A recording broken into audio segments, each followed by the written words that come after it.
I was born under the crystalline spires of Alinor in the Fourth Era, when the stars themselves seemed to whisper secrets to those who would listen. My name is Anduin Calder Omari, and for my first breath, the heavens marked me. The Altmer call such souls starborn in old tales, echoes of celestial power granted by fragments of forgotten light, much like the legends of distant realms, where warriors draw strength from the firmament. My affinity for the stars was no mere scholarly pursuit. It thrummed in my blood like the song of Magnus himself, tall even for our kind, with golden skin that caught the auroral glow of Summerset skies.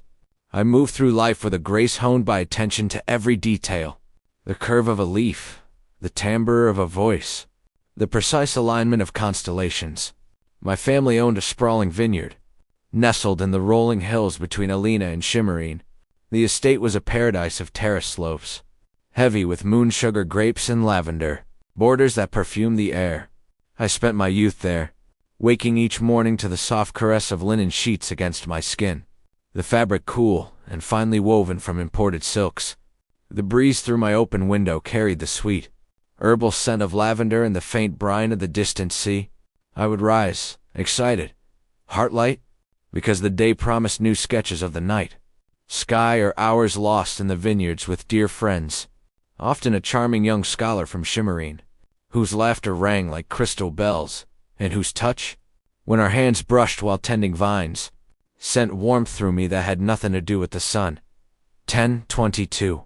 Even then, my talents bloomed. Astronomy came naturally. I could chart the paths of the wandering stars with spells that made the firmament dance in miniature above my palm. Magic flowed through me like wine precise, elegant illusions and wards woven with threads of starlight. Social graces were my other gift. I navigated the intricate hierarchies of Altmer society with ease, my attention to detail allowing me to remember names, preferences, and subtle shifts in mood. Art consumed me. I painted vast canvases of celestial scenes, my brushes capturing the iridescent shimmer of Aetherius. And always, there was wine-rich, velvety vintages from our own cellars, and music, the haunting melodies of lute and harp that filled our halls during evening gatherings. As I matured, the call of deeper knowledge drew me to Shimmering, the city of lights. I took a position as a librarian in its grand archives, where shelves of glowing tomes stretched into infinity, and the air smelled of aged parchment, ink, and faint ozone from protective enchantments.